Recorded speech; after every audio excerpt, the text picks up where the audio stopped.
3-3 घंटे की movie hall में बैठकर देख लेते हैं, परंतु यार 10, 15, 20 मिनट की वीडियो होती है, उसको ये बोलते हैं इतना लंबा वीडियो बना दिया। तो जो ऐसा सोचते हैं, जो 15-20 मिनट का समय नहीं है, वो बाबा श्याम से जोड़ रहे हैं और बाबा श्याम के लिए वो। अब सभी श्याम भक्तों को जय श्री श्याम। श्याम भक्तों कैसे हैं आप सभी? उम्मीद करते हैं अच्छे ही होंगे। श्याम भक्तों, बाबा श्याम की सच्ची सेवा क्या है? बाबा श्याम की सेवा हम किस प्रकार से करें कि बाबा श्याम की कृपा हम पर बनी रहे? तो आज इस वीडियो को पूरा लास्ट तक देखिएगा, क्योंकि वीडियो के माध्यम से बाबा श्याम की सच्ची सेवा का महत्व बताने वाला हूँ आपको। आप सभी बाबा श्याम को अर्जी वाला नारियल अर्पण करते हैं, बाबा श्याम को इत्र अर्पण करते हैं, आप बाबा श्याम को घर में फूल माला वगैरह अर्पण करते हैं और बाबा श्याम को निशान अर्पण करते हैं। तो ये सारी चीज़ें बाबा श्याम को आप अर्पण करते हैं। क्यों अर्पण करते हैं? ताकि बाबा श्याम इन चीज़ों से प्रसन्न हो जाएं और आपको अपना आशीष दें, आशीर्वाद दें और जो भी दुख मुसीबत आपके घर में है उन सभी को दूर करें। इसी वजह से हम ये सारी चीज़ें बाबा श्याम को प्रसन्न करने के लिए अर्पण करते हैं। परंतु क्या जानते हैं कि बाबा श्याम खुशकिस्मत होते हैं? बाबा श्याम किस पर अपनी कृपा करते हैं? अगर आप बाबा श्याम को प्रसन्न करना चाहते हैं तो सबसे पहले आपको ये देखना है कि जब आप कहीं भी संसार में कहीं भी रह रहे हैं, किसी भी जगह रह रहे हैं, अगर आपको किसी भी प्रकार से शारीरिक रोग से या किसी भी प्रकार से दुखी इंसान मिले जो अपनी शारीरिक दुर्बलता के कारण कोई कार्य नहीं कर पा रहा है, या मान लीजिए कोई ऐसा आदमी जिसके पैर नहीं है, मान लीजिए वो सड़क पार करना चाह रहा है, या कोई ऐसा आदमी जो अपनी खुद की मदद नहीं कर सकता और आप उसकी मदद करते हैं, तो बाबा श्याम की असीम कृपा आपके ऊपर बनती है। ये पहली बात है जिसको आप सभी को समझना चाहिए। बाबा श्याम उस पर अपनी अति कृपा करते हैं जो इस तरह के लोगों की मदद करते हैं, जो शरीर से प्रॉब्लम में है या किसी भी प्रकार से वो तकलीफ़ में है। अगर आपने उनकी मदद की तो बाबा श्याम की असीम कृपा होती है। और ऐसा माना जाता है कि अगर आपने बाबा श्याम की इस सेवा को की तो बाबा श्याम आपके ऊपर इतनी कृपा करते हैं कि जिस प्रकार से हम बाबा श्याम की पैदल यात्रा करते हैं, रिंगस से खाटू धाम तक निशान यात्रा करते हैं, तो उस निशान के फल के बराबर आपको ये फल मिलता है जब आप किसी दीन गरीब की इस प्रकार से मदद करते हैं। अब आप कहेंगे कि ये मदद हम कितने लोगों की करें? तो इसमें कोई ऐसी बात नहीं है। जो भी आपको नज़र आता है और आप उस समय आपको लगता है कि आप सहज हैं ये काम करने के लिए, तो ज़रूर कर सकते हैं और बाबा श्याम की महिमा की प्राप्ति कर सकते हैं। अगर आपको कोई ऐसा आदमी दिख जाए जो कि भूखा हो, यानी कोई ऐसा गरीब आदमी दिख जाए कि वो भूखा है, लाचार है, भूख से तड़प रहा है। आपने देखा होगा कि इतने सारे गरीब लोग होते हैं, उनके बच्चे वगैरह होते हैं जो भूखे रहते हैं, उन्हें 2 टाइम का खाना तक नसीब नहीं होता। अगर आप ऐसे लोगों की मदद कर देते हैं, मैं ये नहीं कह रहा हूँ कि आपको रुपए पैसे से मदद करनी है। मान लीजिए अगर आपने देखा कि वास्तव में ये गरीब है और प्रॉब्लम में है, अगर आपको ऐसा लगता है कि वो भूखा है, तो आप उसको अन्न देकर या कुछ खरीद कर उसे वहाँ पर खिला सकते हैं। तो देखिए वो वहाँ पर जब खाएगा और उसके पेट में जब वो चीज़ें जाएंगी और उसकी जब भूख शांत होगी तो उसका आशीर्वाद आपको मिलता है। और जब उसका आशीर्वाद मिलेगा तो बाबा श्याम प्रसन्न होंगे, क्योंकि आपने किसी भूखे की मदद की है, आपने किसी भूखे को खाना खिलाया है। तो भूखा अगर कोई आपको दिखता है, कोई ऐसा लग रहा है कि भूखा है ये, तो उसको ज़रूर आप इस तरह से अन्न वगैरह दे सकते हैं, अन्न खरीद के। देखिए अन्न जो खाने लायक होता है वो आप खरीद के दे सकते हैं। कच्चा अन्न दिया तो उसे पकाना होगा, बहुत सारी चीज़ें करनी होगी, उसके पास वो सारी सुविधा उपलब्ध ना हो उस समय, तो वो क्या करेगा उन चीज़ों का। तो आप हो सकता है अगर आप खुद कुछ खा रहे हैं और आपके समक्ष कोई ऐसा बच्चा आ जा रहा है, दीन गरीब आ जा रहा है और आपको लग रहा है कि ये दुखी है वास्तव में, तो आप उसकी इस प्रकार से मदद कर सकते हैं। तो देखिए संसार में गरीब तो बहुत सारे हैं, परंतु हम सब ऐसे सोचने लग जाएं तो अगर हम किसी एक गरीब की भी मदद कर देते हैं तो बाबा श्याम की विशेष कृपा हम सभी पर बनती है। तो आप इन बातों को ध्यान रखेंगे। अगर आप किसी भूखे की मदद करते हैं तो ऐसा माना जाता है कि बाबा श्याम को आप भोग लगा रहे हैं, बाबा श्याम को आपका भोग समर्पित हो गया है। अगर आप बाबा श्याम से जुड़े हुए हैं तो इस बातों का भी आपको विशेष ध्यान रखना होगा।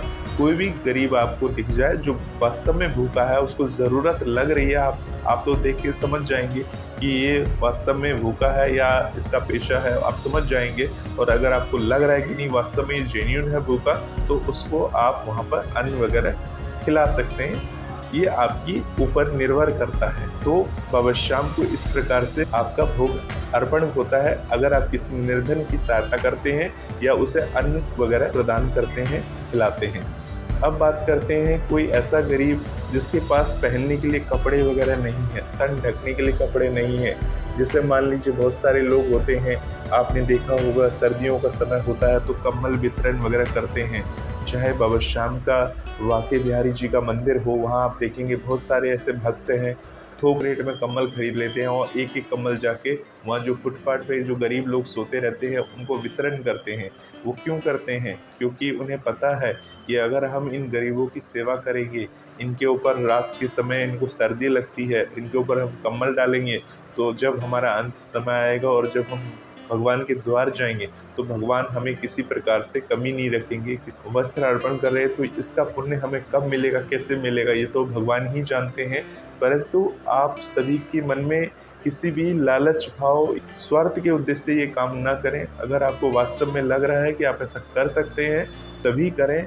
और अगर आपको ये लग रहा है कि किसी को वस्त्र दान करना है तो कोई भी वस्त्र है जिसको वास्तव में ज़रूरत है तो आप वस्त्र दान कर सकते हैं। इस तरह से वस्त्र दान के साथ साथ क्या होता है कि आपके ऊपर भगवान की विशेष कृपा बनती है। अगर आप वस्त्र दान करते हैं तो ऐसा माना जाता है कि बाबा श्याम को आपने एक बागा अर्पण किया।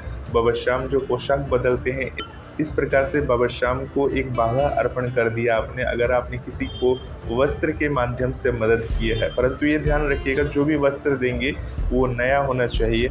पुराने जो वस्त्र होते हैं उनका भी आप वितरण वगैरह कर सकते हैं। अगर आप लग रहा है कि आपकी यूज़ में नहीं है तो बहुत सारे ऐसे लोग हैं जिनको ज़रूरत होती है वस्त्रों की। बहुत सारे लोग ये सोचते हैं हमारे शरीर से पहना हुआ कपड़ा है, यहाँ नहीं देना चाहिए, वहाँ नहीं देना चाहिए, ऐसा हो जाता है, वैसा हो जाता है। बहुत सारे जो अंधविश्वास हैं लोगों ने फैला रखा है कि ये वस्त्र देने से ऐसा होगा वैसा होगा। कुछ नहीं होता है। वस्त्र दान महादान होता है। आपने अगर आपका वस्त्र सही है, आपको लग रहा है कि आपकी किसी काम का नहीं है तो किसी गरीब को आप दे सकते हैं। परंतु ये है कि अगर कोशिश करिए, अगर आपके पास पैसा है और आपको ऐसा लग रहा है कि किसी भी प्रकार से आपको आर्थिक समस्या नहीं है तो इस प्रकार से आप नए वस्त्र भी दान कर सकते हैं। और नए वस्त्र की महिमा तो अलग ही होती है। नया वस्त्र दान मतलब ये है कि बाबा श्याम को आपने वस्त्र अर्पण किया है, नया बागा अर्पण किया है। बागा जो अर्पण करते हैं, बाबा की जो पोशाक होती है जो हर रोज़ बदलती है, उसकी भी अलग अलग कीमत होती है, अलग अलग रेट्स रहते हैं। तो सोचिए बाबा श्याम को जो हम अर्पण कर रहे हैं वो तो आज पहनेंगे कल बदल जाएगा। तो इस प्रकार से जो आप किसी गरीब को आप अपने पैसे से वस्त्र वगैरह खरीद के दे रहे हैं तो उसकी जो दुआ होती है, उसकी जो आपको आशीर्वाद होता है वो हमेशा बनी रहती है।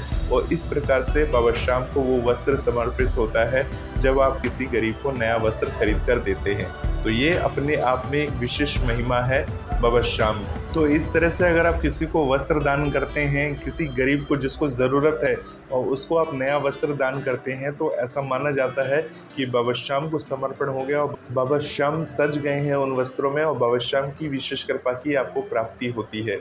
तो श्याम भक्त जो मैंने आपको बातें बताई हैं, अगर आप बाबा श्याम से जुड़े हैं और बाबा श्याम की भक्ति करते हैं और अगर आपको किसी भी प्रकार की आर्थिक समस्या नहीं है तो आप इनमें से कोई भी काम अगर करते हैं तो बाबा श्याम की महिमा आपके ऊपर सदा बनी रहती है। हम इतनी दूर से निशान यात्रा करते हैं, बाबा श्याम को सजाते हैं, बाबा श्याम को महंगे महंगे इत्र अर्पण करते हैं। तो बाबा श्याम को जब हम इतना सब कुछ करते हैं तो हमें निर्धनों के लिए ये सारी चीज़ें करनी चाहिए, क्योंकि अगर हम नहीं करेंगे तो कौन करेगा।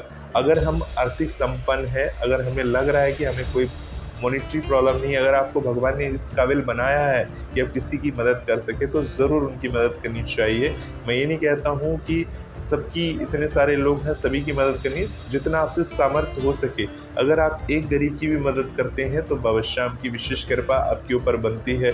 और ऐसा माना जाता है जब आपकी सैलरी वगैरह आती है तो उसमें से 10% पैसा तो आपको अलग से निकाल के रख देना चाहिए और इन पैसों से यही सारी सेवा की जाती है जो मैंने आपको अभी इस वीडियो के माध्यम से बताया है।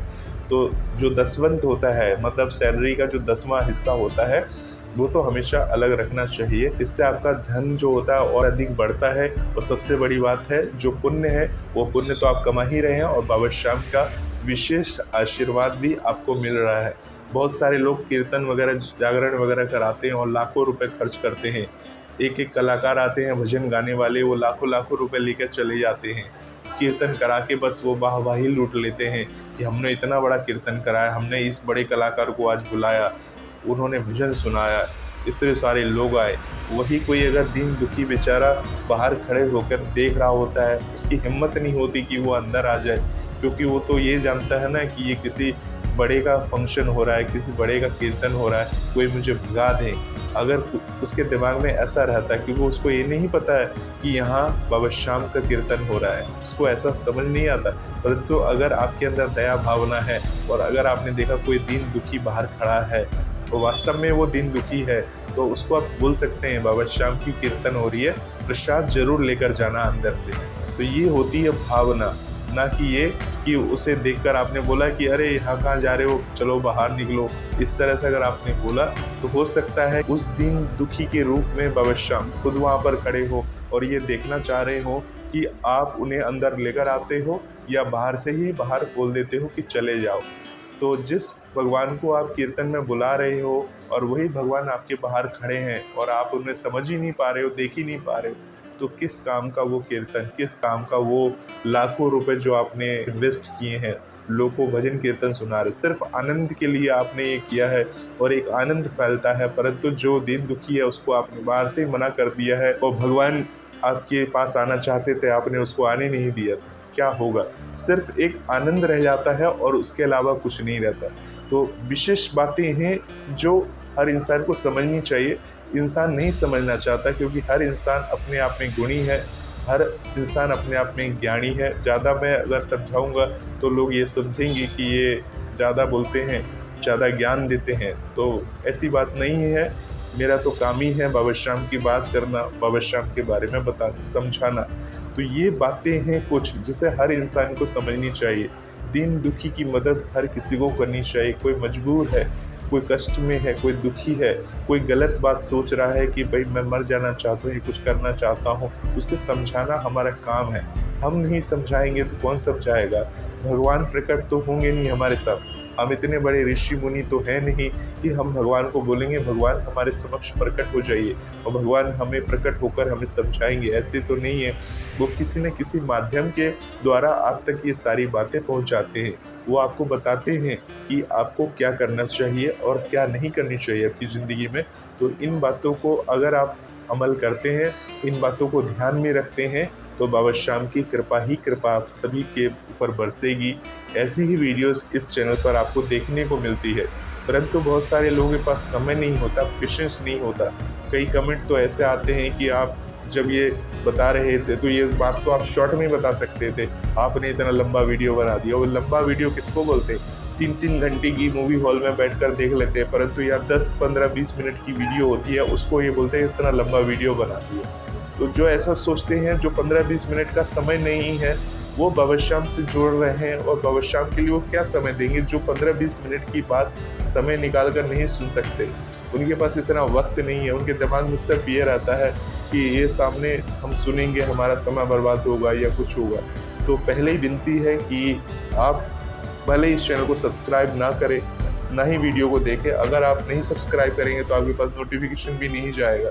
परंतु बाबा श्याम की बातें होती हैं, बाबा श्याम से जुड़ी हुई तमाम तरह की बातें होती हैं और चाहते हैं कि बाबा श्याम की बातें आप तक हर वक्त पहुंचती रहे, बाबा श्याम की बातें सुनते रहें। तो ज़रूर इस चैनल को आप सब्सक्राइब कर सकते हैं। आपकी मर्ज़ी है, मैं कोई फोर्स नहीं कर रहा हूँ, आपकी मर्ज़ी है, आप कर सकते हैं, नहीं करना चाहे वो भी आपकी मर्ज़ी है। बाकी बाबा श्याम की जैसी मर्ज़ी, क्योंकि मैं भी अपने वीडियो के माध्यम से आपको सिर्फ बाबा श्याम से जोड़ने की कोशिश करता हूँ। बाबा श्याम की जो बातें हैं वो आपको याद दिलाता हूँ कि आपको क्या करना चाहिए, क्या नहीं करना चाहिए। क्योंकि देखिए, बाबा श्याम एक ही है जो खाटू में विराजते हैं और वहाँ विराजकर अपने भक्तों को देखते हैं, तो सबकी बातें सुनते हैं और अपने भक्तों पर उसी प्रकार से महिमा भी बनाते हैं। तो होपफुली आपने इस वीडियो को पूरा सुना होगा। इन बातों को ध्यान रखें और बाबा श्याम की सच्ची सेवा को पहचानें, बाबा श्याम की सच्ची सेवा को करते रहें। इस चैनल से जुड़े हैं तो आपकी ज़िंदगी एक ना एक दिन बदलेगी और बाबा श्याम की इसी प्रकार की बातें सुनते रहें। आप सभी श्याम भक्तों को जय श्री श्याम।